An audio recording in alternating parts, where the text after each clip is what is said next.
E acho que pra gente começar a entrar nesses assuntos mais de genética, acho que vale. Vamos. Se possível, se puder dar uma mini aula aqui Uhum. express, porque eu acho que tem muitos termos, né? Que é genética, é sequenciamento genético, DNA, epigenética, assim, só para Legal. tentar deixar todo mundo aqui na mesma base. E aí o seu desafio é me fazer entender o que você está falando. Boa, vai lá, vai ser fácil, Então, vamos ver. então, assim, explique como se estivesse explicando para uma criança de 5 anos ali, só para entender o conceito. Aí depois acho que Legal, pô, tem um monte de perguntas para te fazer aqui. legal. O DNA basicamente é uma molécula muito comprida, né? E essa molécula é formada de quatro peças principais, que são as chamadas bases nitrogenadas, nucleotídeos, né? Que cada uma delas tem um nome e um código, né? Que é o ATCG. São quatro letras, né? O genoma humano, que é o conjunto de todas essas moléculas, né? Ela é formada por 3 bilhões de pares, de duplas dessas letrinhas. Então, cada um de nós tem 3 bilhões de letras que formam o nosso genoma. Esse é o nosso genoma, a sequência genética de cada um de nós. E a gente já nasce com essa sequência já dada. Já nasce com Então, essa sequência já dada. É, é como, só para ter uma ideia, acho que isso é uhum, interessante de ter uma ideia. Se fosse imprimir o nosso genoma, uhum, isso dava uma pequena biblioteca, dava uma sala pequena só de letra. É algo que, se você fosse ler, demoraria muitos anos. uhum. Acho que só para ter uma ideia realmente do volume de informação. E essas moléculas de DNA, elas são organizadas em pedaços chamado cromossomo. Cromossomo, basicamente, é um pedaço de uma molécula longa de DNA, que está bem enroladinha e comprimida, certo? A gente nasce com 46 pares de cromossomos, 23 que a gente herda dos nossos pais, 23 que a gente herda da nossa mãe, né? Então a gente, desses 3 bilhões, a gente herda 3 bilhões do nosso pai, 3 bilhões de letras da nossa mãe. Além disso, tem um pedacinho de DNA pequenininho nas mitocôndrias. Mitocôndria é uma estrutura dentro da célula que é responsável por gerar toda a energia para a célula. E lá dentro tem um DNA próprio, que a gente sempre herda do lado da nossa mãe, tá? Pelo Então, óvulo, porque ele vem do óvulo que o espermatozoide fecunda, tá? aí essas sequências de 46 elas ficam se repetindo ao longo desses 40. Não, Desses...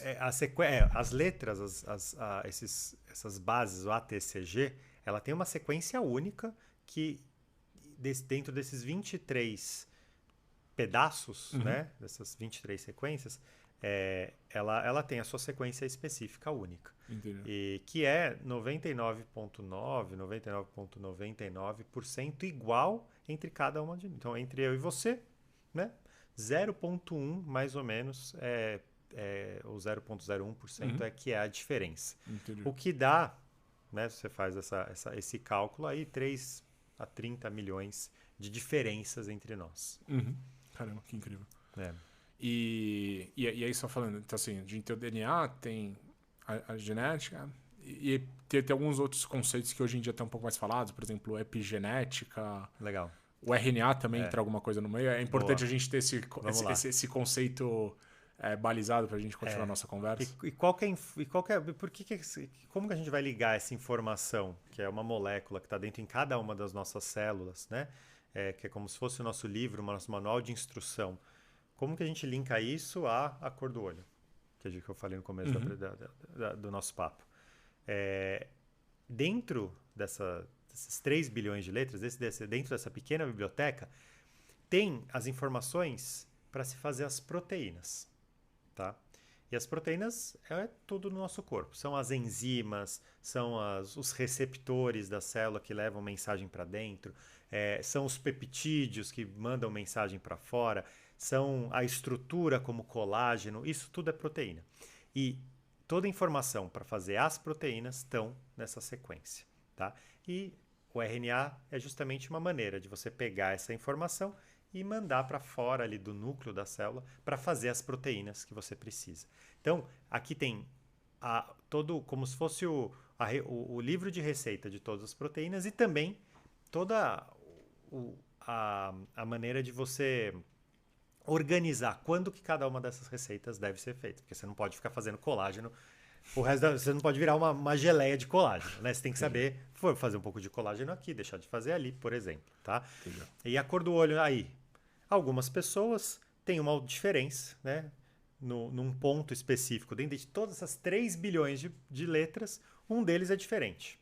E faz com que o gene da melanina não seja tão feito em determinados órgãos como olho e cabelo do que outras pessoas. É um detalhe, uma letra que pode fazer toda essa diferença. Caraca, é incrível mesmo, assim. Mas precisa ser muito... ter uma visão muito lá na frente para com 15, 16 anos se interessar tanto por isso, assim, despertar toda essa paixão. E aí, só validando mais um conceito, epigenética, que também é um assunto que está, assim, mais em alta ultimamente. A epigenética, ela é uma maneira, como eu falei, né? O DNA ele tem as informações para fazer todas as receitas de todas as proteínas, e ele também tem uma maneira de saber quando vai ser feito ou não. E a epigenética é justamente uma alteração que não é na sequência do DNA, mas em como esse DNA está sendo guardado, que faz você saber quais as proteínas a ser feitas. Vou dar um exemplo. Imagina a nossa pequena biblioteca, que é o nosso genoma, tá? Em alguns dos livros, ele tem um marca-texto, que é aqui, ó, essas são as receitas que a gente tem que fazer agora. E tem aí você pega o livro, você não vai ler o livro todo, você abre no marca-texto e você vai ler aquela receita específica. Isso que é epigenética, tá? Agora, molecularmente, imagina a sequência toda do DNA, uma fita, né, uma molécula comprida, ou pode ligar um carbono com 3 hidrogênios, um metil, que é a metilação do DNA, que é uma parte importante da epigenética. Numa parte do DNA, quando tem um C e um G das letrinhas, pum, ligou aqui. Quando liga muitos essa receita não vai ser feita, não vai fazer essa proteína. Uma outra maneira, o DNA ele fica enroladinho em umas proteínas chamadas histonas. Por isso que o cromossomo ele é compridinho, né? Se você tenta pensar numa imagem de cromossomo, né? Você lembra aquele xizinho enroladinho? Ele fica enrolado, o DNA é fininho, ele fica enrolado nessas proteínas. E às vezes essas proteínas podem ser acetiladas, é uma outra ligação que lá, e deixa mais frouxo para você ler essa receita. Então, essas são algumas maneiras que você faz a leitura da epigenética.